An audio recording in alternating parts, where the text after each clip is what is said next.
Boa noite aí novamente, sejam bem-vindos aí, bom retorno às atividades acadêmicas. Espero aí que todos dentro do possível estejam bem, vocês, os familiares, amigos. O processo está ficando mais intenso, né? Temos aí pessoas próximas da gente aí com esse problema aí da pandemia. Vamos ter fé e torcer para que isso realmente seja afastado aí do nosso país e do mundo, né? Momento delicado, mas com bastante fé a gente vai conseguir superar.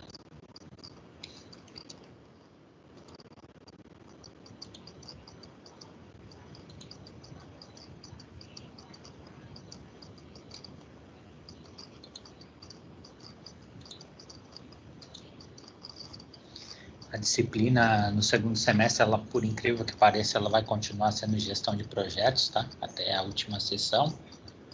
Nós começamos com gestão de projetos e vamos terminar com gestão de projetos. Só reforçando aqui, né, a central do relacionamento lá do aluno ainda continua 30034030, então qualquer processo acadêmico, financeiro, algo do tipo que vocês precisarem, vocês continuam tendo esse atendimento, né, ou algo específico, aí nós estamos fazendo os atendimentos remotos aí por departamento, tá? Vocês podem continuar contando com a gente. Nós tivemos um processo a semana passada muito desafiador, que foram as provas do primeiro bimestre online, tá? Como qualquer laboratório, né, existem falhas. Nós tivemos uma porcentagem de mais de 90% dos alunos que fizeram essa atividade. Ainda nós não fechamos os números, mas nós sabemos que teve uma aceitação, né? Alunos que fizeram em 2019.2 e alunos que fizeram em 2020.1, um aumento já de 6% a mais, tá? Então, dentro aí dessa nossa limitação de atividade, ainda nós conseguimos, né, cumprir a atividade. É claro que tem algumas lacunas que precisam ser melhoradas, mas ela teve aí um processo dentro do que nós temos de ferramenta, foi bastante satisfatório, tá? Nós vamos melhorar o processo, né? Vamos evoluir esse processo. Isso não quer dizer que a prova B2 vai ser online, tá? Que a gente está dependendo do Ministério da Saúde. Então, mas se tiver que fazer a prova online, para não ter prejuízo acadêmico aí dos nossos alunos, a gente vai ainda melhorar essa ferramenta, né? Um processo aí de evolução administrativa. A princípio foi satisfatório do que a gente tinha no momento, né? Os alunos conseguiram fazer, então a gente conseguiu aí cumprir uma atividade que estava proposta. Como nós não tínhamos ferramenta para esse tipo de gestão, então o negócio foi criado em poucos dias, nós estávamos um pouco receosos, mas no final acabou atingindo aí o objetivo. Como eu falei, os números eles foram satisfatórios. Como nós cumprimos uma meta, né, do primeiro bimestre, então vou falar um pouquinho sobre as pontuações, né? Então a nossa disciplina ela é uma avaliação, um tipo de avaliação de disciplina do nível 1, né? Então nós vamos ter aí de avaliações de prova valendo 5.000 pontos, tá? E desses 5.000 pontos o aluno tem que tirar no mínimo 1.500 pontos. Então teve alguns alunos que me chamaram e falaram assim: professor, eu fui muito mal na sua prova porque eu tirei 500 pontos. Quando ele olha individualmente essa avaliação, ele acertou 50% da avaliação. Eu não considero ruim, tá? Por quê? Se ele acertar 50% na próxima avaliação, ele vai ter mais 2.000 pontos. Então, ele vai fazer um total de 2.500 pontos, tá? Então, ele vai estar acima da média proposta aqui para o item avaliações dentro do bimestre, tá? Acho que isso até está claro aqui, eu acho que não tem ninguém do primeiro semestre, mas se tiver dúvida aí, vocês podem tá me questionando, tá? Então, quanto que o aluno precisa tirar em gestão de projetos? Ele precisa tirar, no mínimo, 1.500 pontos. A avaliação B2 vai valer 4.000 pontos, tá? Então, o aluno que tirou lá 700, 800 pontos, ele está bem mais próximo desse mínimo aqui. Claro, cuidado, né? Quanto mais próximo você está, mais você acaba largando, né, a disciplina e pode ter algumas sequelas aí. Então, fiquem atentos, né? É bom seguir aí um cronograma mínimo, até porque a gente vai continuar o conteúdo, vai continuar a aprendizagem, né? O aprendizado, então, cuidado com essa atividade. Nosso modelo, como é uma aula AMI, que é um modelo institucional, nós tivemos 1.000 pontos referente às atividades que são feitas em sala de aula, e no segundo bimestre eu vou dar mais 1.500 pontos, né, que são as avaliações formativas. Então, vou dar aqueles trabalhos que vocês estão entregando para mim via e-mail, tá? Eu só vou mudar a forma de envio desse trabalho, vocês vão ver a dinâmica na aula de hoje. Vocês vão ver a dinâmica na aula de hoje, então hoje eu vou falar sobre esses 1.500 pontos, tá? As atividades virtuais são aquela pré-aula e aula, né? E pós-aula, que o aluno vai fazendo nas sessões, né? Então, as sessões 1 e 2, teoricamente, o aluno já cumpriu, e agora abriu a 3 e 4 para ele, aí que ele vai estar cumprindo nos próximos 60 dias, né? E por último, e também importante, são as atividades transversais, né? Que nós podemos considerar aí o desafio nota máxima, os alunos aí dos cursos que eu faço gestão, sempre que eu listo os melhores da unidade, vocês estão se destacando. Então, fica um ponto de observação aí de parabéns para vocês, tá? Os alunos me perguntam aqui qual que é a pontuação ideal no desafio nota máxima. Nós trabalhamos entre 9.000 e 11.000, tá? Isso daí vai representar 3.000 pontos no AVA para vocês, tá? Então, a atividade transversal, ela vai te pontuar até 3.000 pontos, e você tem o ED também matriz, que você faz no seu semestre, que ele te dá 1.500 pontos. Ah, professor, eu fiz o desafio nota máxima e tenho 20.000 pontos lá, então eu vou ter 3.000 pontos de desafio nota máxima e mais 1.500 do ED? Não, não é assim que funciona. Todas essas pontuações aqui são limite máximo. Então, o aluno fez o desafio nota máxima mais o ED, ele vai ter o máximo 3.500 pontos. Ele fez todas as atividades virtuais no sistema. Ah, tem como eu pontuar 4.000 pontos? Não tem como, o máximo é 3.000. Quanto ao máximo de pontuação de prova? É 5.000 pontos, tá? Então, essas pontuações aqui são as pontuações máximas. Isso varia por disciplina, tá? Por modelo de disciplina. Como eu falei, a minha disciplina é nível 1, modelo AMI. Então, por isso que eu passei essa informação. Se vocês tiverem dúvida de qual modelo que é de outro professor, ele vai estar te passando, tá? Então, tem algumas mudanças aqui. Se for nível 2, tem outras situações aqui acadêmicas. Fiquem atentos a isso, tá? O professor sempre acaba passando isso na primeira aula.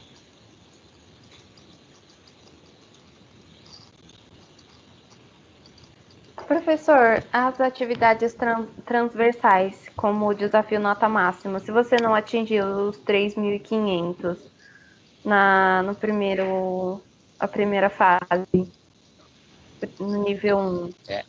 Esses 3.500, ele é até o final do semestre, né? Tá, então ainda dá para...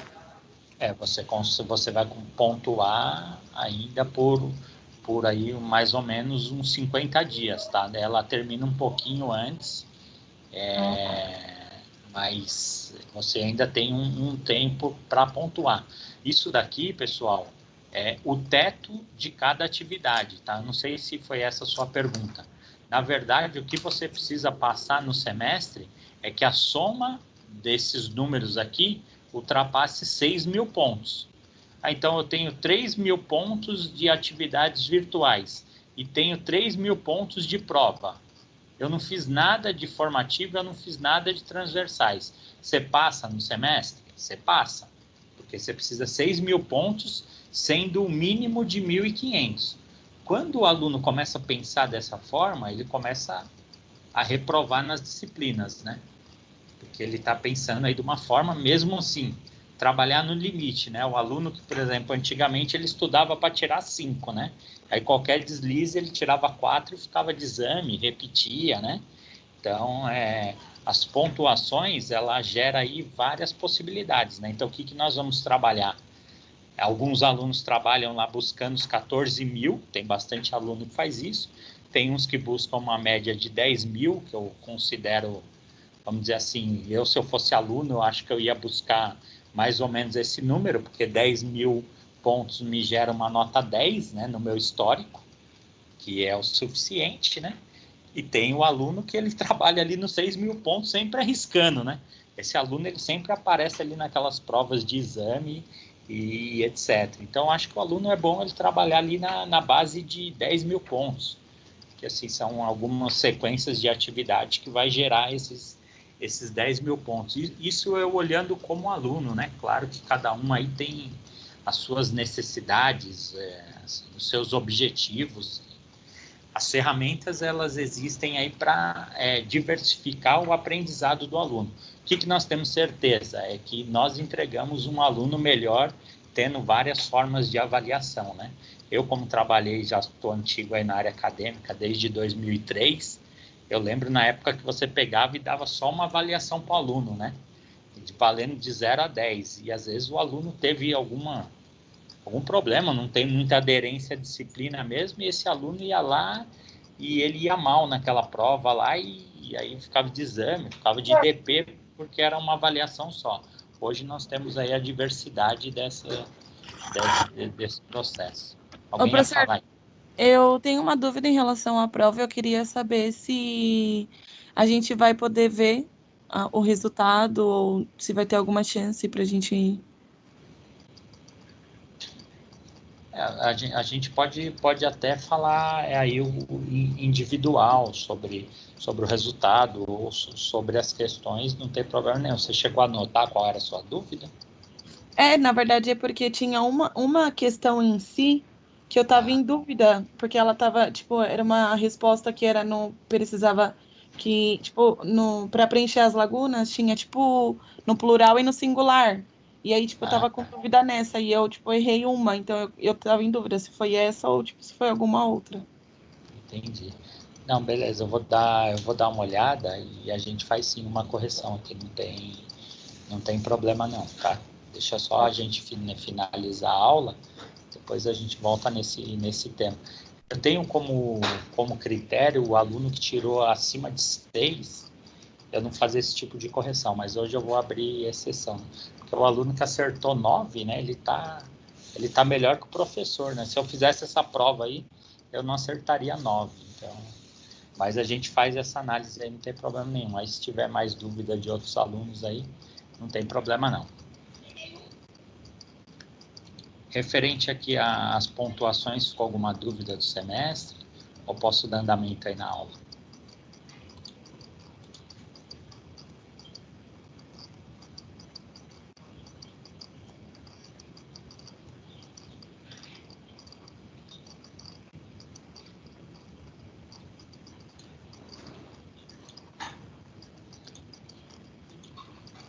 A Miriam, que está aí, é aniversariante da semana?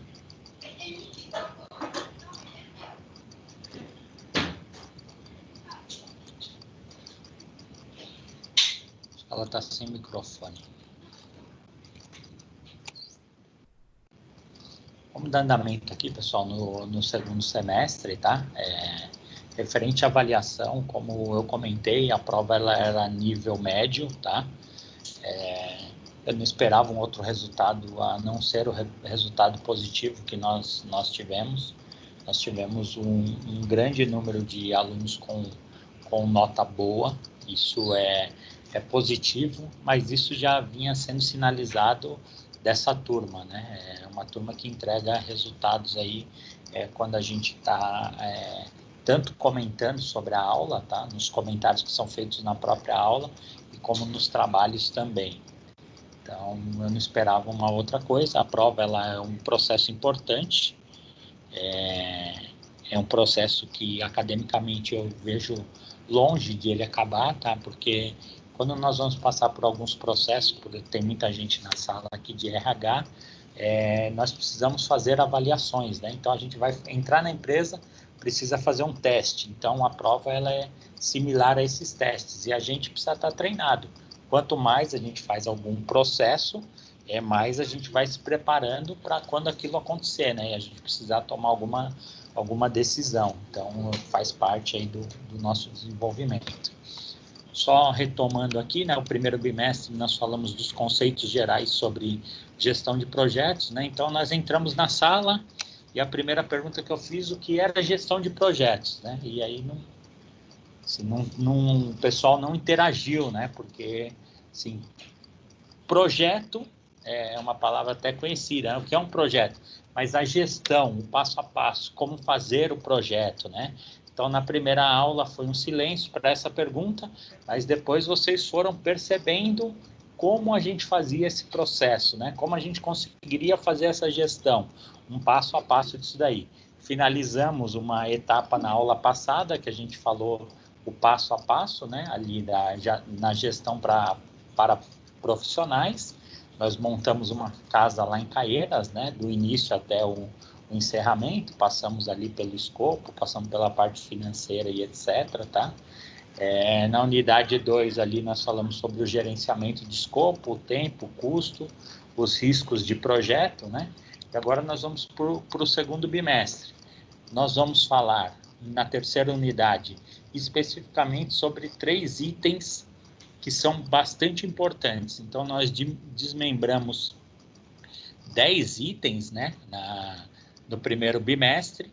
Nós vamos falar 3 que são bastante específicos, que existem ferramentas e que os principais gestores de projetos entendem como sendo as principais atividades dentro dos projetos. Eles não descartam as outras, mas eles agregam informações aí nessas 3 etapas, no gerenciamento da qualidade, que nós vamos falar hoje, no recursos humanos, né, na gestão, né, de recursos e a comunicação em projetos. Eu já venho trabalhando com vocês aí esse processo de comunicação, né? Então, nós vamos doutrinando as pessoas aí de como a comunicação é importante e ela sendo bem feita. Nós vamos ter vários resultados positivos, né? A comunicação, ela faz parte desse processo. Esse gerenciamento de qualidade, nós vamos estar estudando hoje aqui, qual a importância da qualidade, né? A que ponto nós temos que entregar um projeto com qualidade? E recursos humanos, né? Que é o pulo do gato aí de quem hoje está tratando no dia a dia, né? Com as situações, né? Como se relacionar com as pessoas, né? Num mundo muito dinâmico, num mundo muito aberto, né? Como que a gente consegue ter essa flexibilidade aí, essa tolerância, né? Até que limite, né? Nós conseguimos aí. Só que para a gente conseguir ter um resultado positivo, a gente tem que conseguir ter o maior número de relacionamentos possíveis, né? Para a gente conseguir aí ter um resultado nas nossas atividades. E por último, e também bastante importante, a unidade 4, que vai mostrar metodologias de gestão de projetos, tá? Então, ali a gente vai trabalhar bastante já o processo bem mais maduro, porque a gente já vai entender, né, todas as etapas e a gente vai falar de metodologias de desenvolvimento dos projetos, tá? Então, que é legal, hoje vocês já conseguem discutir comigo, então quando vocês precisarem aí, vocês parem a aula, podem me perguntar, não tem nenhum problema não, a gente vai interagindo. Normalmente a dúvida de um é a dúvida de vários, né?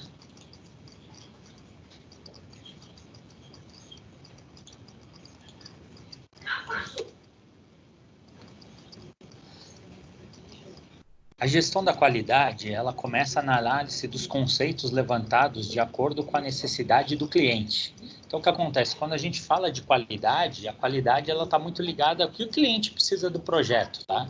Então, o projeto lá, quando nós falamos de uma casa, se o dono da casa ele quer um projeto que seja de 800 mil, ele vai ter uma qualidade. Se ele quer um projeto que seja de 2 milhões, ele vai exigir uma outra qualidade. Isso é o princípio básico, né? Então, quando nós falamos de qualidade, o que nós temos que levantar? Levantar os dados ali de acordo com a necessidade do que o nosso cliente ele vai pedir.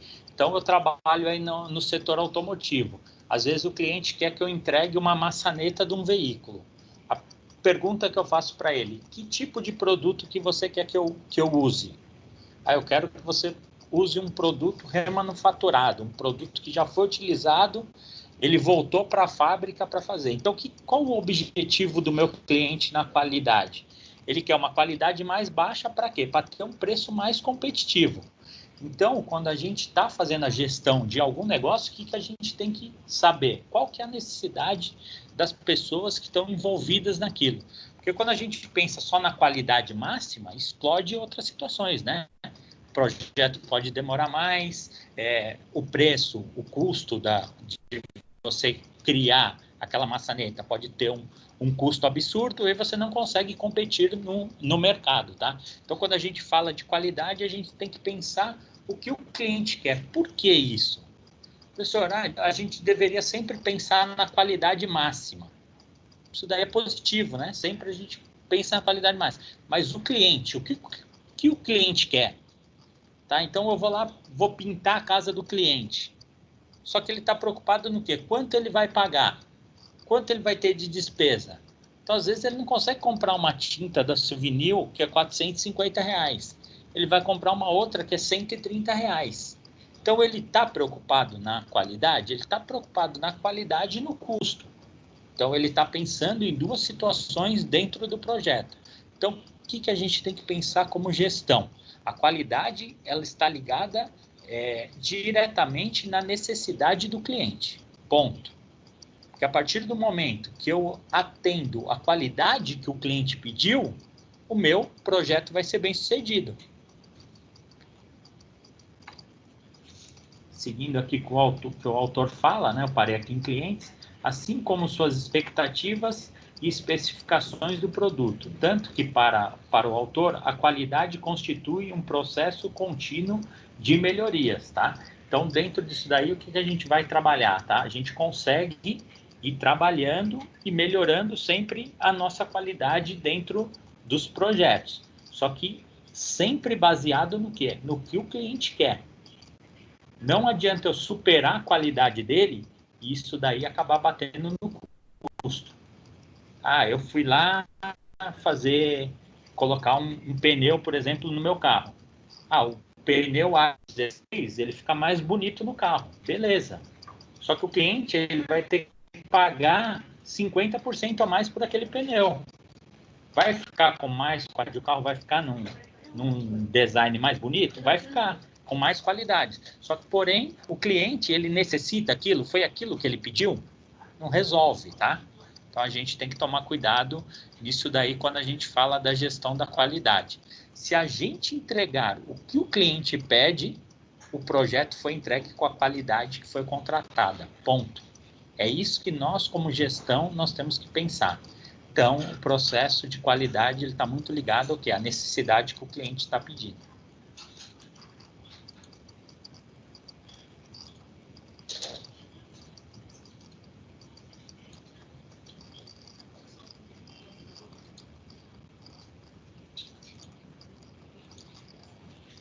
Ou seja, quando o produto de um projeto satisfazer as necessidades do cliente, atende a todos os seus requisitos e podendo ser usado da forma como foi imaginado, ele definitivamente atendeu aos critérios de qualidade estipulado.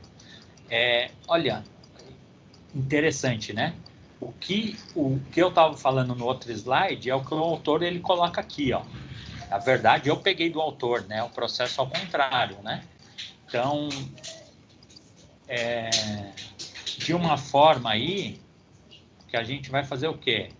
satisfazer as necessidades do nosso cliente, a gente vai atender a todos os seus requisitos e podendo ser usado da forma como foi imaginado. Então, quando eu fui lá e fui fabricar uma maçaneta, o que aconteceu? O que eu pensei nesse processo? Que eu tenho que atingir o custo que meu cliente pediu. Então, dentro do meu projeto, se eu falar para ele que eu vou usar o produto remanufaturado e atingir o custo, por exemplo, para vender para ele a R$15, esse produto e esse projeto ele foi satisfatório.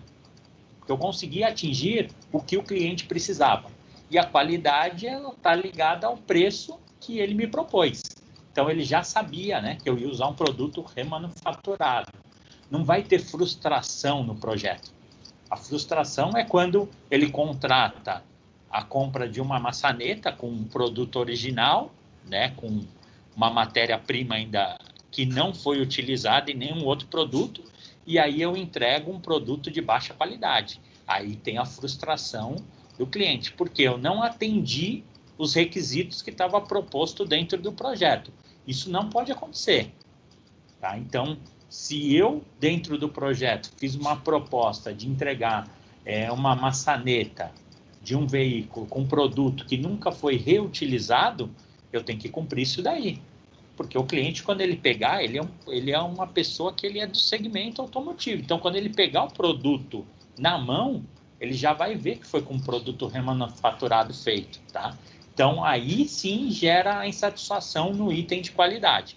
Quando é combinado, quando está no escopo, foi informado de como ia ser feito, com qual produto foi feito, não tem erro. A hora que você entrega para o cliente, ele vai olhar e vai falar, ficou bom ou não ficou bom, mas você vai discutir algo específico referente aos produtos que você usou, você vai estar, é o que foi combinado, tá? Então, não foge ali do processo que foi acordado no nosso escopo.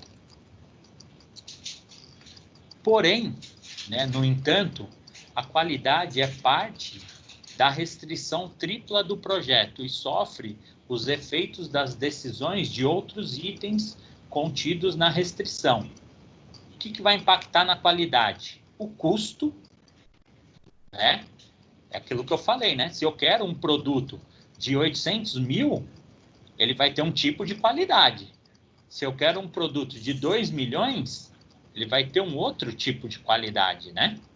Quando eu tenho tempo para fazer as minhas atividades, então, se eu tenho mais tempo, ou tenho um tempo ali combinado com um pouco mais de folga, ou um tempo mais de prazo, a tendência é o quê? Eu ter uma melhor qualidade, né? Se eu vou construir um muro lá da casa, por exemplo, de 2 milhões, né? E eu tenho lá 7 dias para construir esse muro. É o prazo que eu passei. Se eu falar para as pessoas que elas podem construir em 9, pode ser que a possibilidade da qualidade aumentar é maior, né? Sempre que nós temos um prazo um pouco mais alongado, teoricamente, nós vamos fazer um trabalho com mais cuidado, né? Nós vamos ser ali muito mais cuidadoso nesse tipo de processo, tá? Então, o custo é uma situação que envolve na qualidade, o tempo para fazer os processos vai envolver na qualidade e o escopo é o que nós determinamos da qualidade, né? Então, ele está sempre ligado ali ao que nós vamos entregar de qualidade. Então, o autor ele diz aqui, né, que é uma parte de restrição, porque tudo que eu mexer no escopo vai envolver a minha qualidade. O tempo, sempre que eu mexo no tempo, envolve a minha qualidade. E sempre que eu mexo no custo, envolve minha qualidade. Professor, isso só envolve para o mal? Não, envolve também para o bem. Eu posso pegar no custo aqui, aumentar o meu custo e gerar mais qualidade, né? Comprar produtos de mais qualidade. Eu posso mexer no meu tempo e gerar mais qualidade. Eu posso mudar meu escopo de 800 mil para 2 milhões e gerar mais qualidade, tá? Então, as restrições, elas servem para quê? Para modificar o meu assunto aqui da qualidade, para o bem ou para o mal, tá? Não olhem isso só da forma negativa. Então, eu posso movimentar, né? Depende de várias coisas. Nós falamos sobre empréstimo, falamos sobre capital próprio, stakeholders, entradas de stakeholders nos nossos projetos. Então, tem várias coisas. Professor, cite um exemplo aí de algo que tenha mais dinheiro e gere mais qualidade. Como eu estava falando da maçaneta do veículo, né? Então, nós podemos ter uma empresa que se interessa por receber essa maçaneta de uma fábrica. E nós estamos desenvolvendo esse projeto.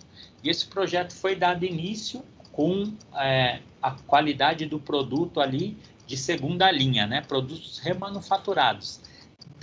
No caminho, né, que nós estamos criando, todo o ferramental para desenvolvimento dessa maçaneta, entra um investidor, né? Então, ele quer colocar dinheiro nesse projeto para participar da venda desses produtos, né? Então, ele injeta dinheiro aqui, ó, nós vamos ter mais custos, né? Mas nós vamos ter também mais dinheiro. O que isso vai refletir? Vai refletir lá na qualidade do produto. Então, a gente consegue, né? Professor, mas para mexer no custo, eu tenho que mexer no escopo. Positivo. Sempre que você mexe no projeto, indiferente da qual etapa que for, qual caixinha que você mexer, você tem que iniciar lá no escopo, né? Então, se eu vou ter mais qualidade, tem que estar lá escrito no escopo. Se eu vou ter mais dinheiro aqui, quando a gente fala custo, né? A gente vai gastar mais, a gente tem que saber da onde a gente vai receber, né? Entra lá também no escopo, né? Se a gente vai mexer o tempo, né? Eu ia fazer um ferramental para tal matéria-prima, levava 2 meses. Para um outro tipo de matéria-prima, leva outro tempo, né? Então, muda aí também o tempo de produção disso daí. Então, quando a gente fala de qualidade, a gente tem que pensar sempre na pirâmide do quê? Escopo, tempo e custo, tá?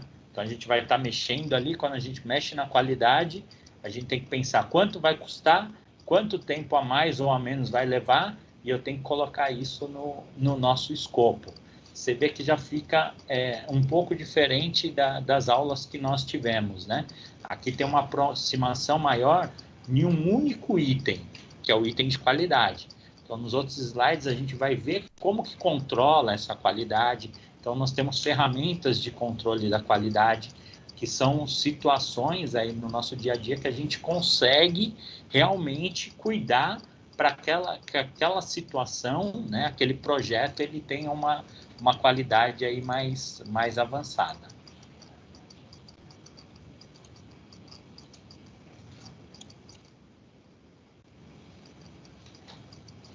O autor diz aqui, ó, que as restrições devem atender a pelo menos 3 critérios: o desenvolvimento, que cuida do que o produto deve fazer, ou o que se espera que ele faça.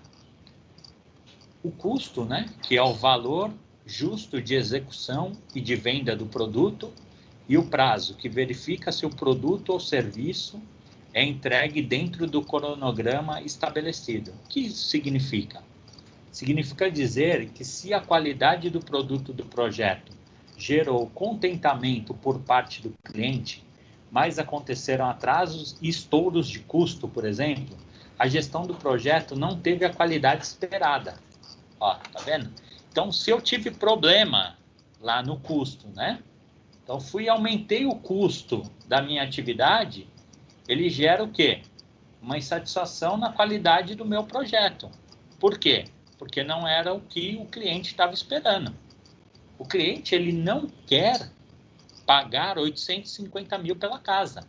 Ele quer pagar 800 mil.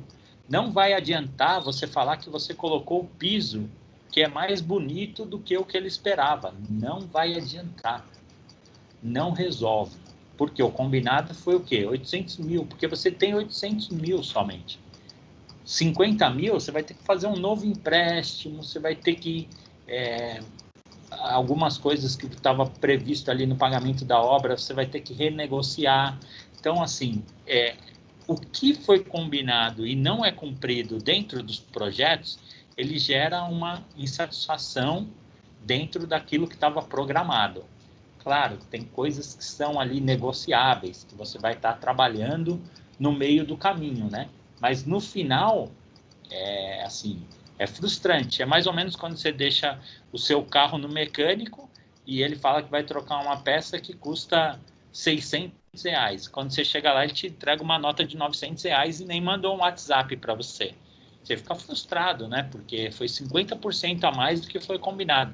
Ah, mas eu tive que trocar essa mangueira, que essa mangueira tá dentro do projeto, né? Faltou ali aquela informação, né? No escopo estava R$ 600. Quando eu vou pegar o carro, vira 900, né? E é comum isso acontecer nos negócios, tá? Eu dei o exemplo aí de mecânica, mas é a mesma coisa quando você faz uma encomenda, né? Você compra, eu queria 2 quilos de bolo, por exemplo. Aí quando você chega lá, a mulher fez 3 quilos de bolo. Ela vai te entregar 3 quilos, mas o combinado era R$ 120. Ela vai te cobrar R$ 180. Você vai ficar frustrado, mesmo você levando o bolo para sua casa. Por quê? A ideia era o quê? Você pagar R$ 120, tá? Então, apesar de o produto ter qualidade, ter combinado ali, né, o que foi feito, como o bolo foi feito, como o custo saiu fora do que foi combinado, a pessoa errou a mão, né? Mas errou a mão em 1 quilo, né? Então, te cobra ali R$ 60 por quilo, nós estamos falando aí de R$ 180. Então, assim, é isso que acontece aí em projetos, né? Eu estou dando exemplos de projetos maiores, projetos menores aí para vocês conseguirem entender. Se minha viagem ficar muito longa aí, vocês colocam um teto aí, por favor. Seguindo aqui o que o autor falava, né? Não teve a qualidade esperada ou vice-versa. Se o projeto entregou o produto dentro do prazo e custos esperados, mas os requisitos e especificações do produto não estavam adequados, a qualidade é vista como ineficiente, tá? Então, nós temos os requisitos, né? Que se as etapas elas não são cumpridas em algumas das situações, aí sempre vai envolver no critério aí de como que esse projeto ele foi entregue aí no seu final, tá? Professor, como nós controlamos a qualidade dos produtos, tá? Das atividades? Nós temos infinitas ferramentas de controle de qualidade, tá? As indústrias têm muito controle de qualidade, fluxo de controles de qualidade, tá? Então, como funcionam os fluxos de qualidade? O produto entra na linha de produção, ele passa por uma etapa de produção e depois ele tem um controle de testes, né? Então, nós fazemos os testes ou por amostragem. A amostragem por exemplo, a indústria fabrica 1.000 televisões. Então, dessas 1.000 televisões, 100 são testadas. Se uma dessas televisões, dessas 100 que foram testadas, der algum tipo de defeito, todo o lote é testado. Isso são testes por amostragem. O que é muito comum dentro das indústrias, testes por amostragem. O que algumas empresas, principalmente as japonesas, ou empresas aí ligadas à parte de tecnologia, etc. Eles fazem o controle da qualidade de 100% dos seus produtos. Então, hoje, o que é muito difícil de um consumidor acontecer com um consumidor, ele comprar um televisor e o televisor não funcionar.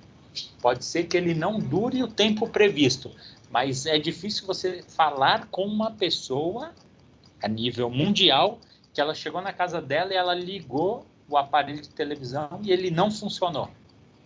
É muito difícil. Eu, pelo menos, não conheço aí nos últimos 15 anos uma pessoa que comprou um aparelho de televisão e ele tentou ligar a televisão e ela não ligou já na primeira vez. Por quê?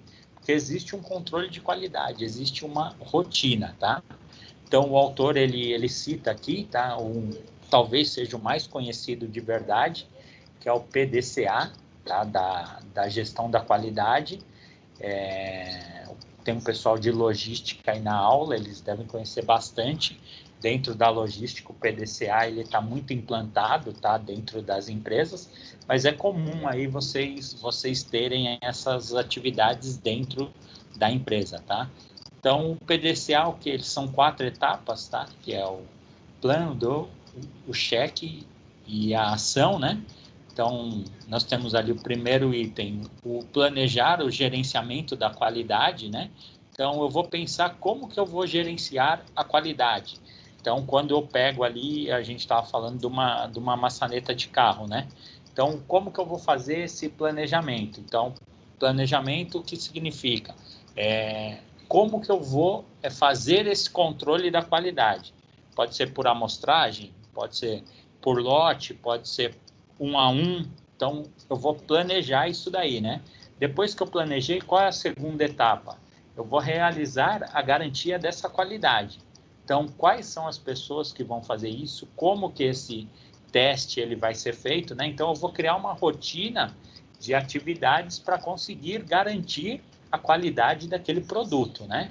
Então, quem vai fazer, como vai fazer, em que momento vai ser feito, né? Para garantir realmente a qualidade daquele produto. Depois aí no terceiro, né? Que é o cheque, que é realmente controlar, né? Como que está saindo esses produtos, tá? Indiferente se é feito por amostragem ou 1 a 1. Pode ser que eu faça o teste 1 a 1, só que eu não faça o teste da forma eficiente e esse produto chegue no mercado, né, com algum tipo de problema. A gestão da qualidade, que nós estamos falando na aula de hoje, ela vem evitar justamente isso. Professor, o exemplo que eu gosto é quando você fala lá da casa, de Caieiras, porque é a coisa que eu entendo mais simples, né? Então, o que eu tenho que fazer? Eu vou planejar o processo, né? Voltando lá no item 1, eu vou planejar como que eu vou fazer o gerenciamento da qualidade. Então, eu vou verificar lá como que aquele piso ele vai ser colocado, né? Então, depois eu vou garantir o quê? A qualidade, né? Ele foi colocado da forma que eu pensei, o rejunte está na dimensão que foi combinada, usou o tanto de argamassa que precisava. Para quê? Para eu realmente garantir a qualidade daquilo. Porque não adianta nada eu comprar um piso bom, de boa qualidade, se o aplicador ele não for eficiente e ele não usar os critérios que precisam ser feitos. Por isso que a gente precisa controlar a qualidade. Às vezes eu compro um piso que é caríssimo e na hora de eu contratar o serviço do cara que vai colocar, ele não sabe trabalhar com aquele produto. A qualidade do serviço, ela vai lá embaixo. Então, na gestão de projeto, a gente tem que pensar nisso. Não estou pedindo para vocês ficarem loucos, né? Assim, né? Tudo que fazer, eu fazer metódico. Aquele professor, ele está me deixando alienado, né? Mas precisa ter algumas etapas, porque senão o que vai acontecer com o piso que você comprou bonito lá para sua casa? O pedreiro, ele vai estragar, né? É isso que vai acontecer.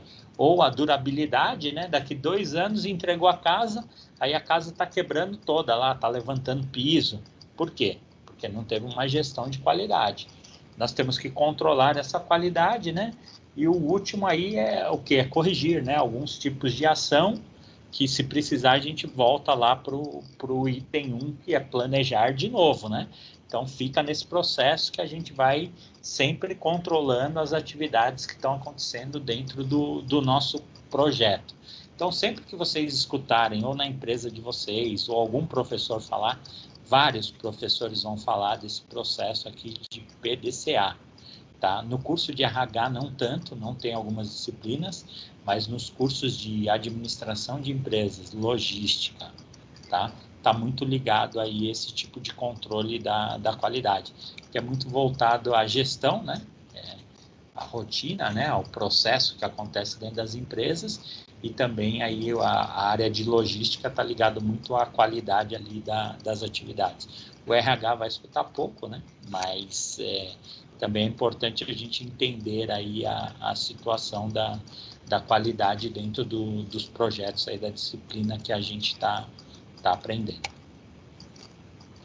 O autor pede para a gente assimilar aqui, né? Não se confunda. A auditoria é realizar a garantia da qualidade, tá?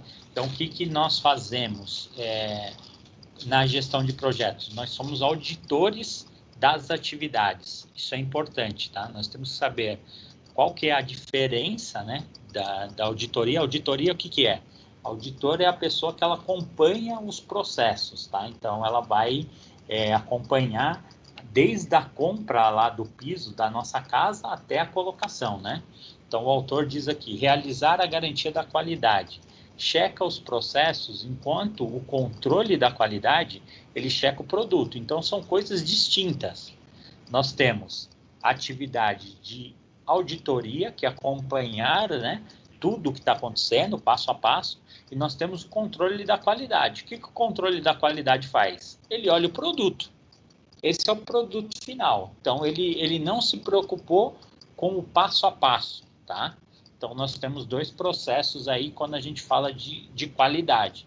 O auditor é o que acompanha, né, desde a compra da matéria-prima, de como aquilo entrou na máquina, de como aquele processo funcionou, até a entrega do produto. Aí nós temos a pessoa de controle de qualidade, que ela vai falar, esse produto ficou bom, esse produto não ficou bom.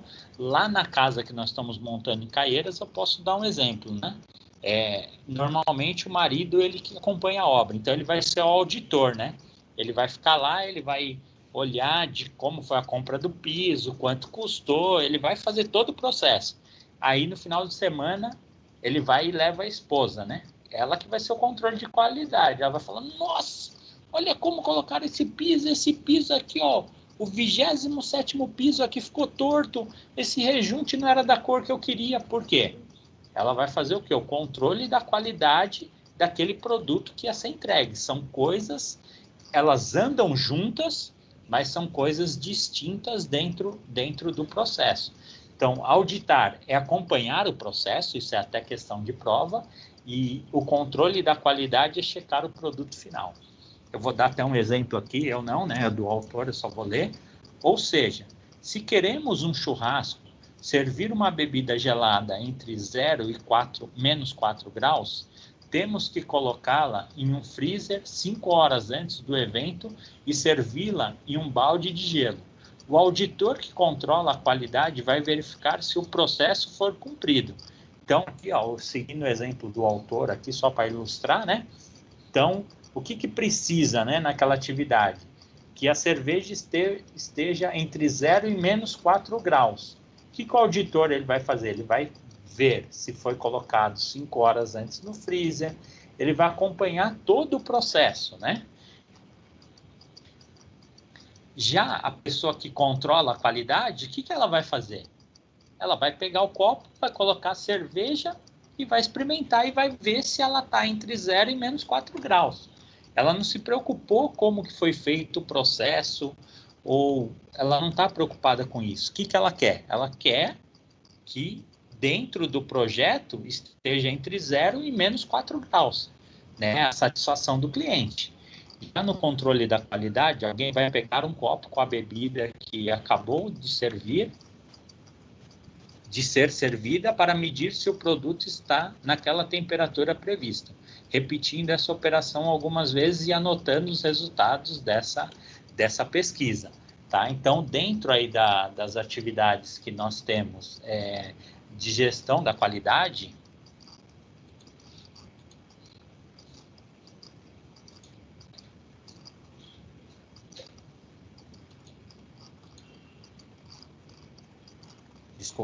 que nós temos aí de gestão da qualidade, então o auditor é que acompanha o processo, tá? E quem controla a qualidade é o cara que checa o produto final. Dentro da qualidade, nós vamos ter as duas atividades, tá? Então, nós vamos ter ali quem está acompanhando. Ah, professor, meu marido, ele não olha nada, né? Então, provavelmente, o engenheiro, ele vai estar sendo esse auditor, né?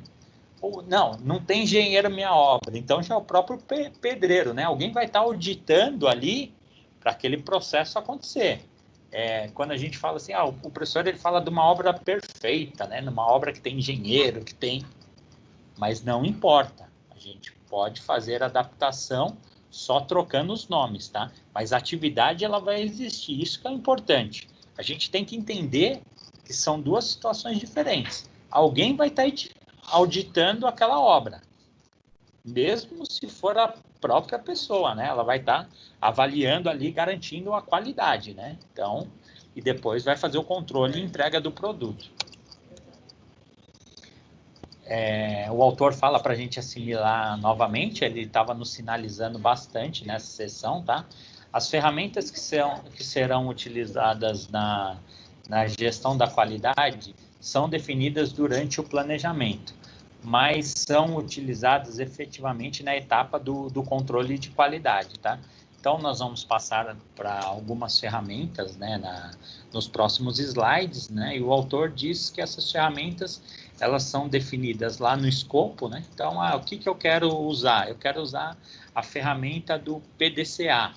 Tudo bem, você vai definir lá no escopo, depois, efetivamente, ela vai ser usada ali no nosso controle de qualidade, tá? O autor, ele até acabou falando uma coisa óbvia aqui, né?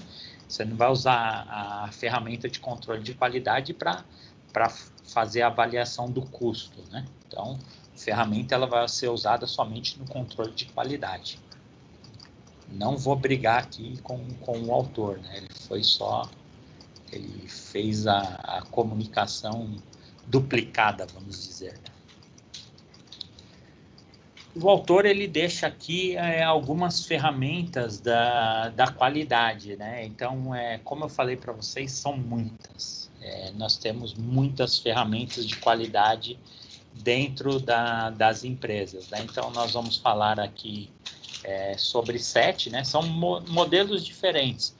Professor, tem alguma específica que seja mais simples ou mais efetiva?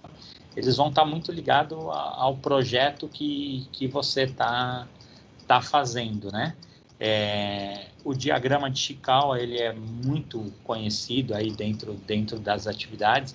Muita gente, principalmente na parte de engenharia, usa esse diagrama, mas por estudo teórico, tá? Eu não tenho tantos conhecimentos dessas ferramentas de qualidade, você consegue fazer adaptação dentro da sua necessidade, dentro dos projetos. A ferramenta que eu conheço muito aí, que é usado nas indústrias, é o PDCA, né? Isso daí serve também para estar avaliando aí os projetos, tá? Mas tem uma variedade muito grande. Então, professor, na empresa eu uso a ferramenta X de qualidade. Pode acontecer também.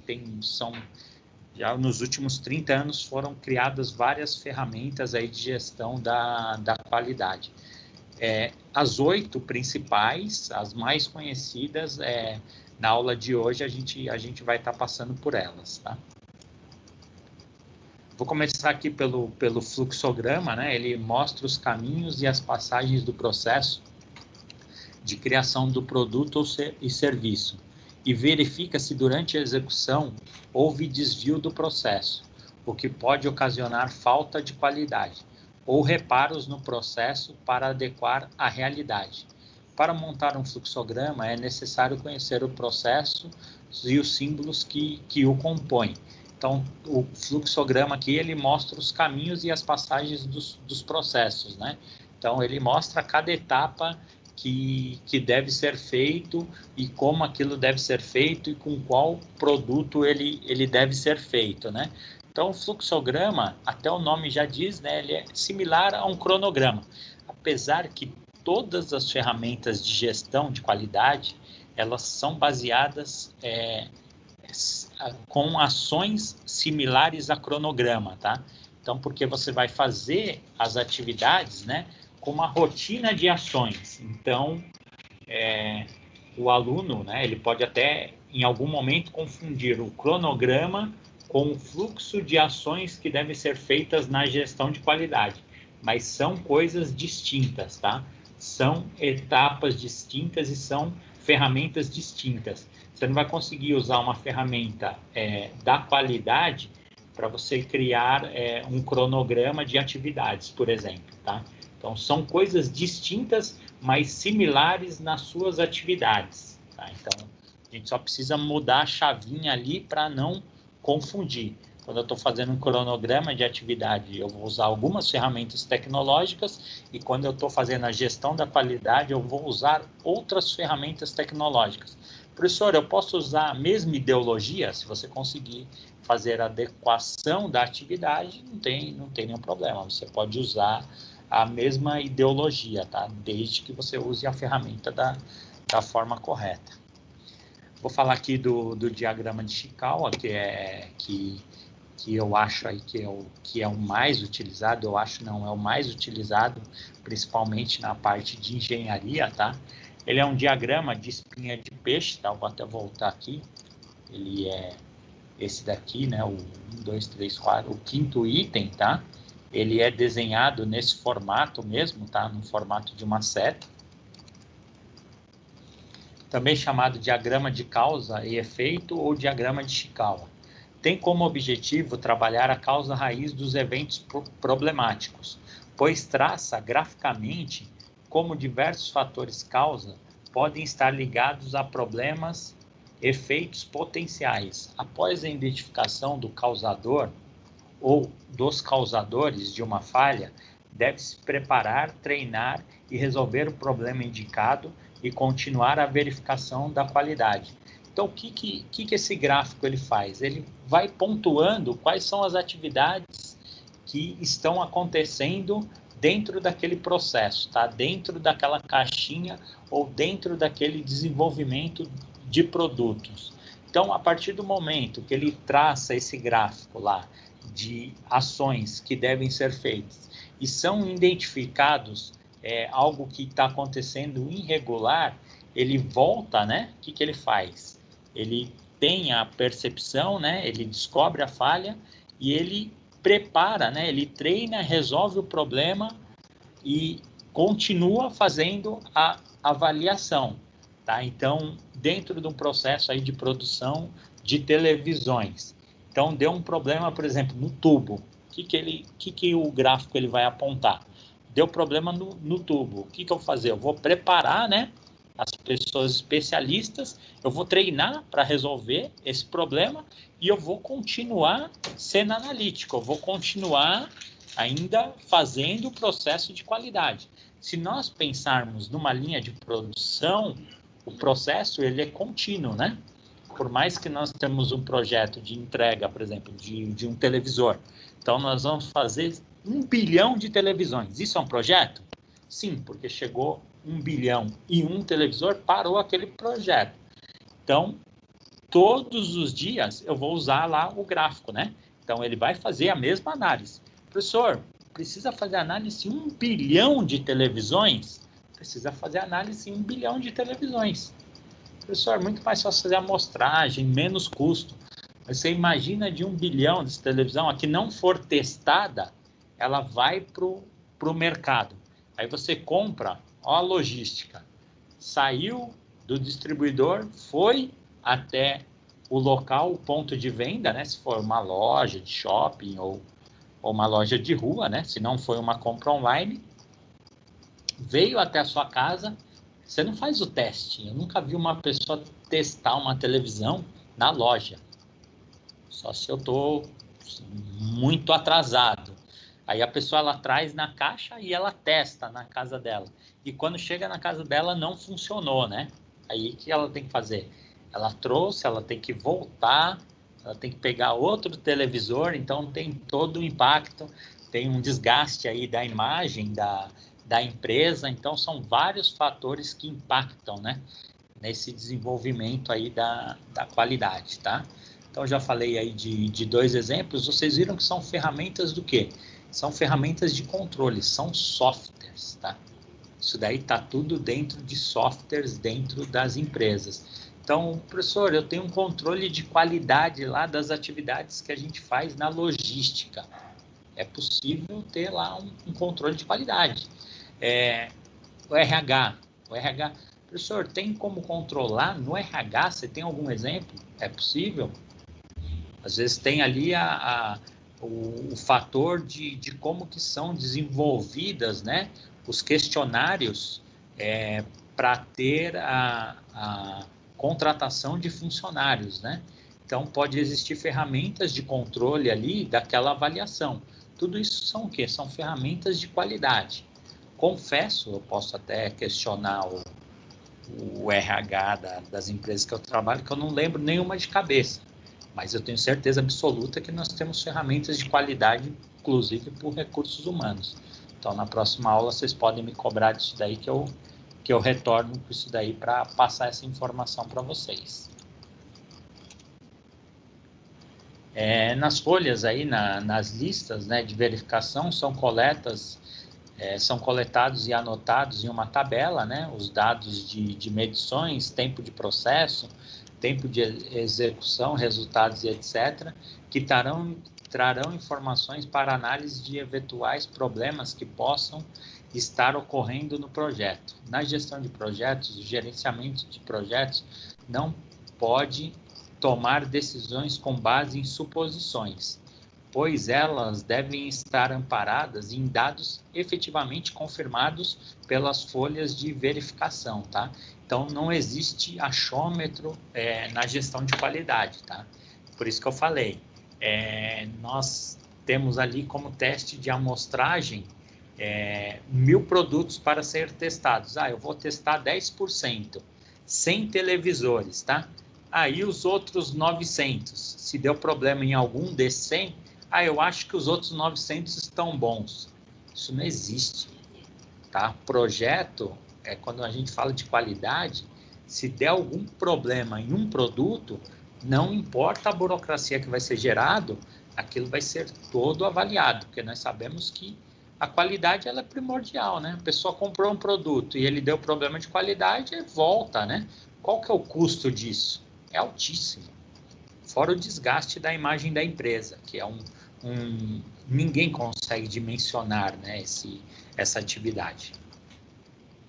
Outra ferramenta aqui que o autor ele comenta, né, que é a ferramenta de controle de qualidade histograma, que tem como objetivo mostrar a frequência com que ocorre determinado evento, um erro, por exemplo, ajudando a evidenciar a causa ou problema mais comum em um projeto.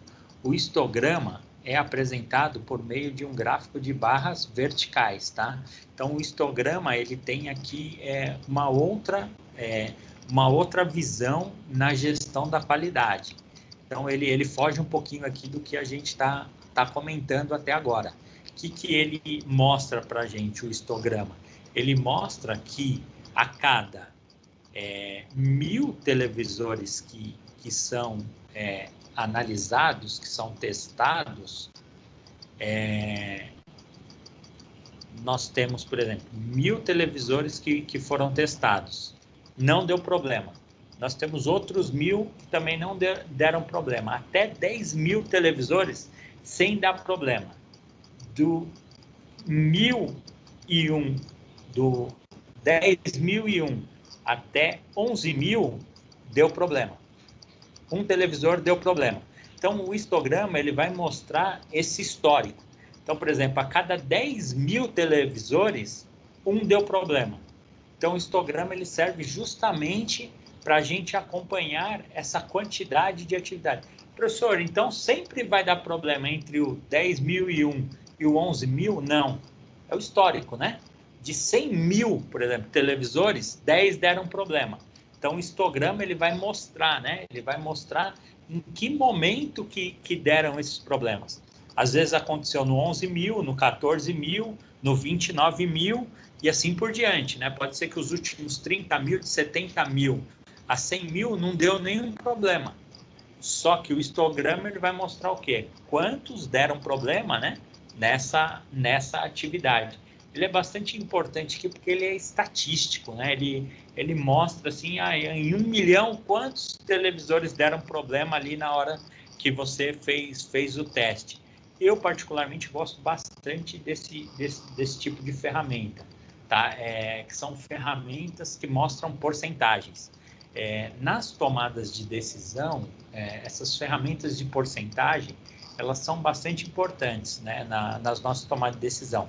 Que às vezes a gente pega num processo ali que tinha 100 situações, né? 100 e 3 deram errada. E a gente fica trabalhando naqueles 3%. Aqueles 3% que deram errado é muito mais fácil você descartar. Se você tem 97% de um processo de qualidade que está dando certo, aqueles 3% eles vão fazer muito mais barulho, né? Só que não é aquele que a gente deve estar tratando. A gente tem que melhorar o processo para cada vez mais a gente chegar a 100%, tá? Mas a gente não deve se apegar a 3% daquilo que vem acontecendo. Porque senão a gente acha que tudo está errado, né? Então, não é legal. E 3% ele faz mais barulho do que 90%, porque tem que ter onde para a produção, você vai envolver um engenheiro, vai ser várias coisas que você vai ter que fazer para tratar esses 3%. Então, eu gosto bastante do histograma, tá? Que mostra por porcentagem, tá? Das atividades. Ele mostra ali o que você precisa estar melhorando. Nós temos também o diagrama de Pareto, tá? Ele está aí em segundo, tá? Vocês vão escutar muito falar dele também, ele só perde para o Ishikawa mesmo. É um tipo de histograma que mostra os eventos com maior repetibilidade, ou seja, os problemas que mais ocorrem, para que a solução deles seja ordenada pela frequência que aparecem. A lei de Pareto mostra que 80% dos problemas estão relacionados a 20% das causas, ou seja, encontrando a resolução de 20% das causas, o projeto teria um grande avanço em busca da sua qualidade, né? Os 20% aí é que vão ser os causadores, né, do nosso problema. Vocês veem, são poucas coisas que a gente vai estar tratando, né? Então, a gente não precisa, quando a gente está engajado no nosso projeto, a menor parte é que a gente vai ter que tratar. Foi mais ou menos o que eu falei no outro gráfico. 97% dá certo. O que vai nos dar trabalho? 3%. O autor diz aqui, né? A gente tem que cuidar dos 20% que ele vai estar ali um pouco fora do cronograma, um pouco fora da qualidade, né? A gente não vai chegar lá na nossa obra, por exemplo, vai estar tudo do avesso. Só que o que nos impacta é uma porcentagem pequena. Então, a gente conseguindo tratar aquilo, a gente vai conseguir dar andamento aí na nossa gestão da qualidade. Isso serve também até para o nosso dia a dia, né? Às vezes a gente aí em 16 horas de várias coisas aconteceu tudo bem. E às vezes ali uma coisa que aconteceu ruim, a gente chega em casa e fala assim, nossa, nosso dia foi péssimo. No nosso dia não foi péssimo, né? Aquela situação ela foi péssima. Dentro da gestão de projetos é a mesma coisa, tá? Então a grande parte foi bem. E só que uma pequena coisa e a gente fica remoendo aquilo como se tudo tivesse errado. Dentro dos projetos é a mesma coisa. Professor, tem dia para mim que deu tudo errado. Tem obras também que tem dia que dá tudo errado. A porcentagem ela pode ser maior aí, mas não é o que acontece normalmente, tá? Também há o diagrama de dispersão, que é uma representação gráfica de valores de duas variáveis vinculadas ao mesmo processo, mostrando se o que aconteceu com uma variável está relacionada com alterações nas outras variáveis, tá? Isso daqui é um processo mais técnico, tá? Esse diagrama de dispersão, que nós vamos medir atividades similares, tá? Isso daqui é bem voltado mesmo para a parte profissional de projetos, tá? Então, se alguém depois especificamente quiser falar sobre ele aí, eu vou dar só um exemplo, tá? Ele vai medindo atividades similares, né? Então, ele vai fazendo comparações. Então, por exemplo, numa bancada que você está testando as televisões, nós podemos ter duas bancadas com atividades diferentes, tá? Então, uma está testando de uma forma e outra está testando de outra. No final, todos vão entregar o mesmo produto com o mesmo resultado. Então, eles vão fazendo comparações, tá? Então, a gente consegue evoluir a qualidade ali, porque nós estamos fazendo vários tipos de teste.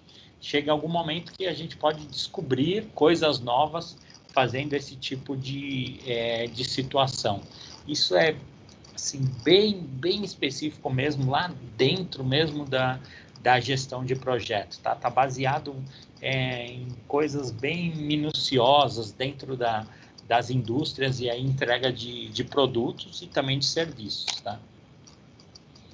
Por fim, nós temos a carta de controle, tá? É um gráfico que determina estatisticamente uma faixa de limites de controle composta por uma linha superior, limite superior de controle, e uma linha inferior, que limita ali o controle mínimo. E também uma linha média. Essa ferramenta também é conhecida como o controle estatístico de processo, tá? Que é o CEP. E evidencia que pontos dispostos fora dos limites de controle indicam que o processo está fora de controle, necessitando de ajuste, tá? Então, a carta controle, ele mostra ali quais são as atividades, né? Então, ele tem um fluxo de aceitação maior, tá? Então, ele é muito mais flexível do que os outros tipos de controle que nós falamos. Então, tem algumas obras, algumas atividades de projetos que nós vamos ter que usar controles de qualidades mais rígidos, e nós vamos ter alguns outros que eles são mais flexíveis. Então, por isso que tem tantas ferramentas de controle. Essas ferramentas de controle, elas vão estar muito ligadas ao quê? Ao tipo de atividade que você está fazendo. Professor, eu posso usar um único tipo de ferramenta de controle para todos os meus projetos? Não é possível, não é permitido, tá? Porque nós vamos depender de como que os envolvidos, né, os stakeholders, os donos dos projetos, eles vão querer isso, né? Então, não adianta nada eu ter um baita de um controle lá de Ishikawa, por exemplo, que vai estar renovando as atividades, vai estar buscando um aperfeiçoamento na qualidade, que isso aumenta custo, aumenta outros fatores, tá? Se o meu cliente ele não quer isso, ele quer o quê? Que seja um controle flexível. Ele quer receber um produto mediano com custo baixo. Então, não adianta eu usar uma ferramenta que o controle seja muito rígido. Então, a gente tem que entender isso também para a gente saber quais são as ferramentas que a gente vai estar utilizando no dia a dia. O que a aula de hoje ela traz de reflexão para a gente? É que a qualidade a gente consegue controlar pelo interesse das pessoas envolvidas dentro do projeto. É isso que a gente tem que sair hoje com esse pensamento, tá? E com esse aprendizado.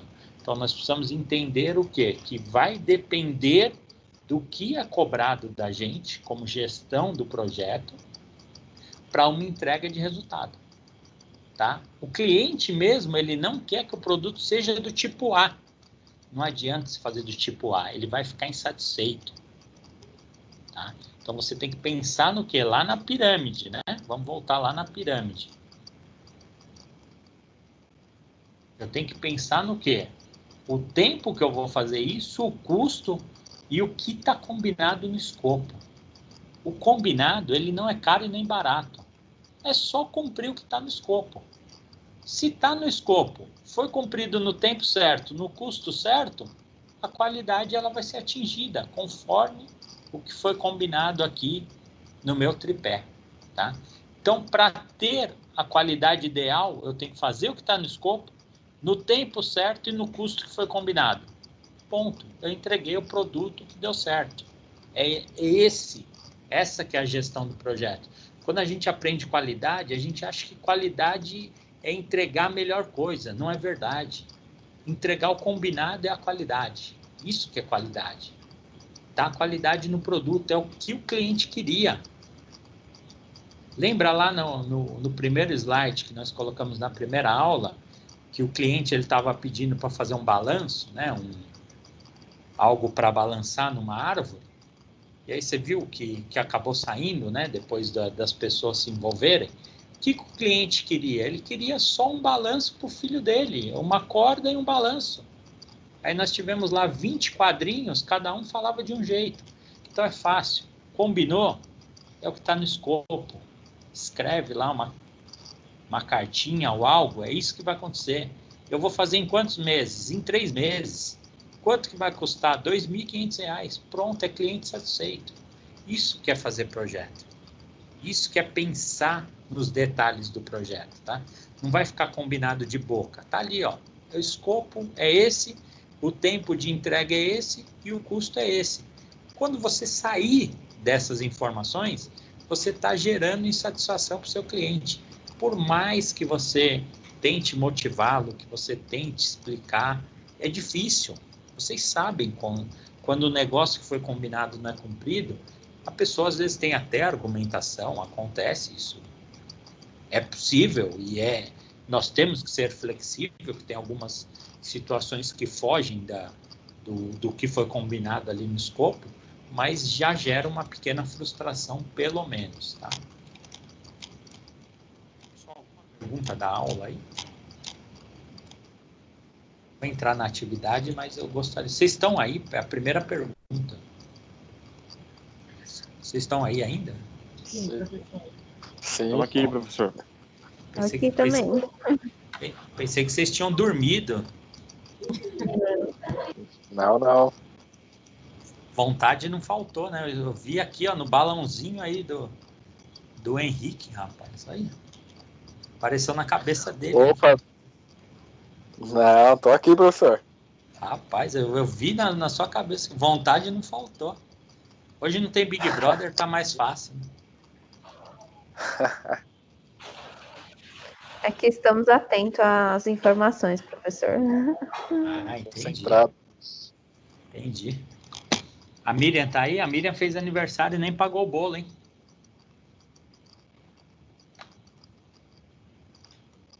Acho que ela tá sem microfone.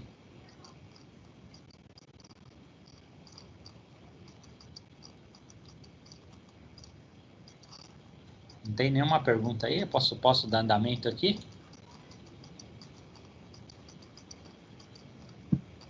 Pode.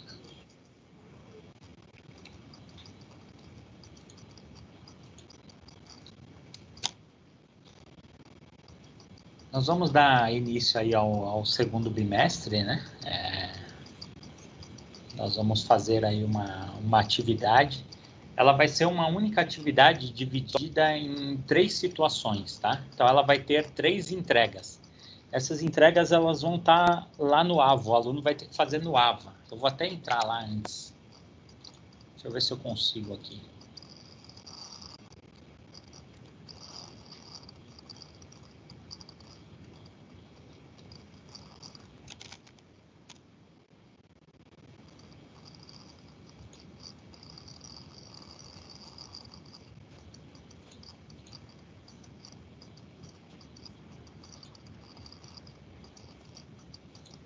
Vocês estão vendo minha tela aí do AVA?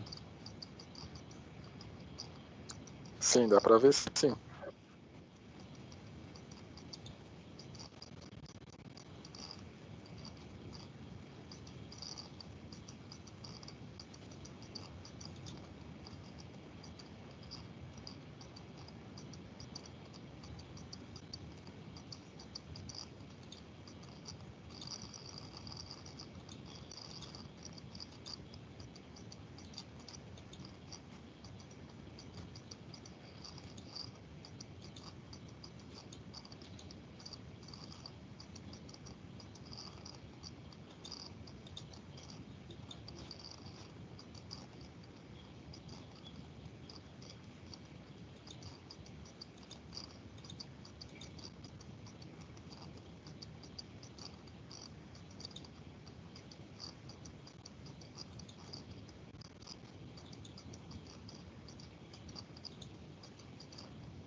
Não consegui abrir lá o AVA.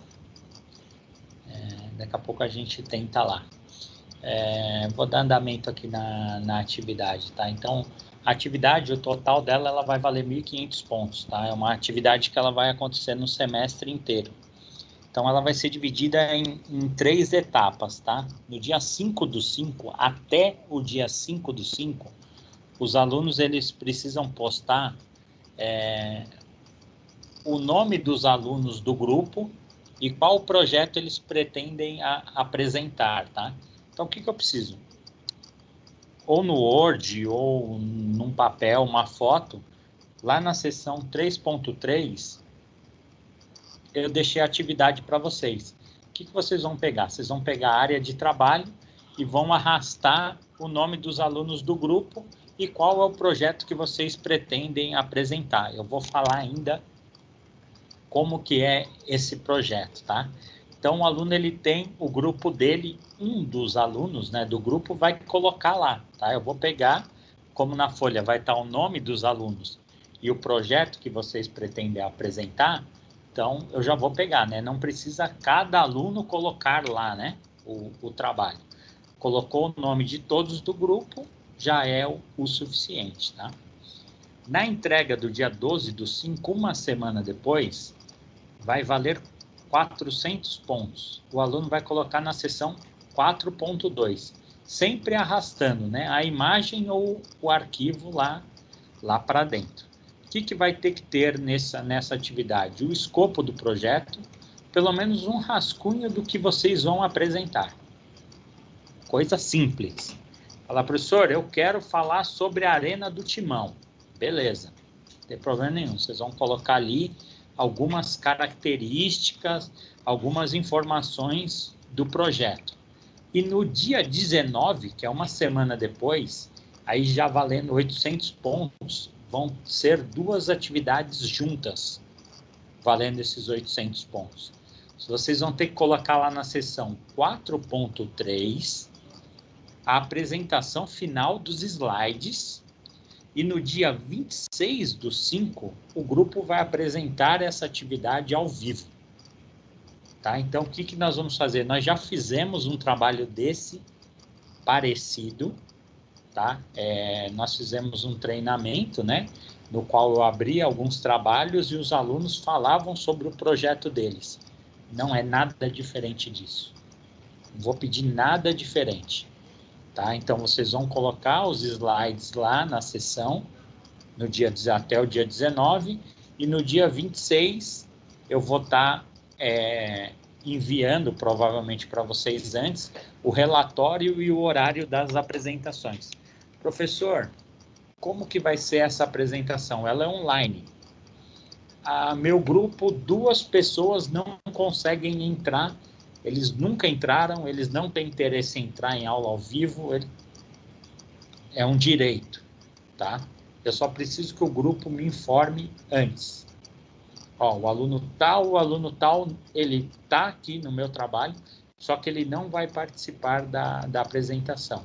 Ô, professor, não vou colocar ele no grupo, eu vou ver qual o tipo de atividade que eu vou pensar para esses alunos que não estão conseguindo fazer a aula online.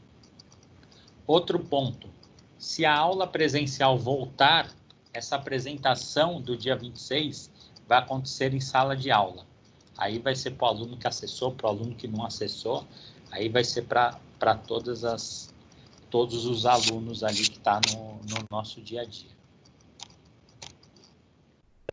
Vamos a algumas regras básicas.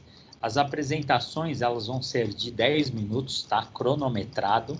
Então, façam um treinamento mínimo.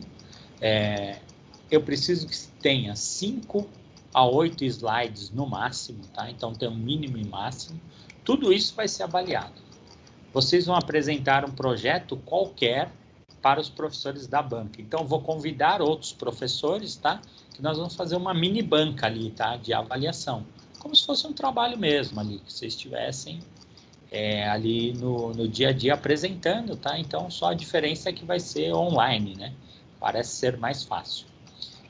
A quantidade por grupo, né? Equipe é o mínimo 4 alunos e no máximo 6 alunos. Professor, eu posso fazer em 3? Professor, eu posso fazer em 7? Não vejo problema. É ruim o aluno falar, eu vou fazer individual. Aí, por exemplo, vai ter 50 apresentações, né? Então, nós vamos ficar a noite inteira aqui. Então, tem um mínimo. E a ideia é o quê? O trabalho em grupo, né? A gente preza muito por esse tipo de atividade. Quem consegue trabalhar em grupo são pessoas que também desenvolvem mais, tá? É bom trabalhar em grupo. É difícil, mas é bom, tá? No nosso dia a dia, para entrega de resultado, quem consegue também trabalhar em grupo tem um melhor resultado, né? Também não trabalha sozinho, né? E voltando um pouquinho lá, né, professor, dentro desse projeto, o que você precisa de informações, né? Então, quando iniciou o projeto, né, um pouquinho que vocês falem sobre o planejamento, que vocês falem um pouquinho sobre execução, né, como foi realmente feito, né? Se vocês encontrarem algo de monitoramento e controle, vai ser bem visto, bem quisto aí, a gente pode falar um pouquinho sobre qualidade, né? Vocês podem olhar lá naquela aula para profissionais, vai ter algumas dicas, né? E o encerramento desse projeto.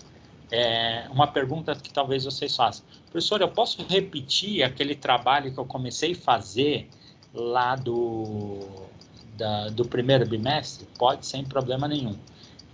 Só gostaria que vocês incorporassem algo assim um pouco mais profissional. Lembramos que vocês estão muito mais evoluídos nesse ponto, tá? Então, não me mandem o mesmo trabalho, tá? Vocês podem usar o mesmo tema, até algumas fotos, só que assim, evoluam, tá? Vocês estão num processo, assim, que vocês estão muito melhor do que há 4 aulas atrás, isso eu tenho certeza absoluta, tá? Então, gastem um pouco de energia, não é um trabalho que eu estou cobrando muito de vocês, eu pensei muito, tá? Para não sobrecarregar vocês de atividades, mas eu gostaria aí que vocês conseguissem cumprir aí, são pontos importantes, nós estamos falando de 1.500 pontos, e também aí que a gente consiga, né? Eu vou, tanto a entrega de resultado na aula de gestão de projetos, como treinamento, né? Eu pensei como vocês vendendo um projeto para os stakeholders, foi isso que eu pensei como um treinamento. Então, essa foi a minha ideia aí quando eu estava criando essa atividade na semana passada. Abro aí para vocês, tá? Tudo isso vai estar no AVA. Deixa eu tentar entrar lá no AVA novamente. Ô, Professor, professor,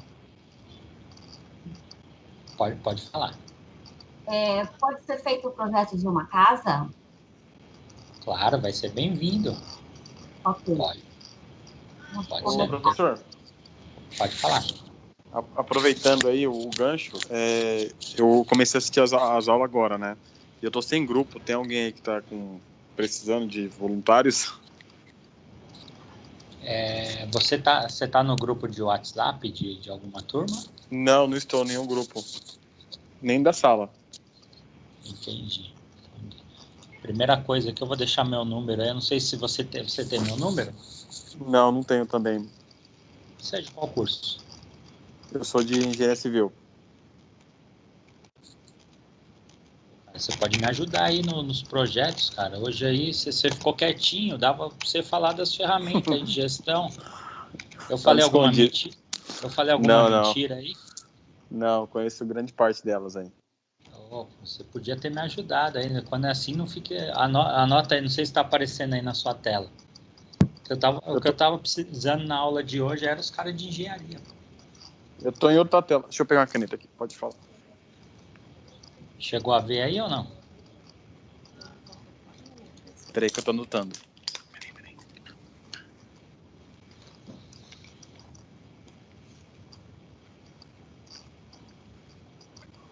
Anotei, beleza. Meu nome é Fernando, né? Ficou em cima lá. Desculpa aí, ficou em cima.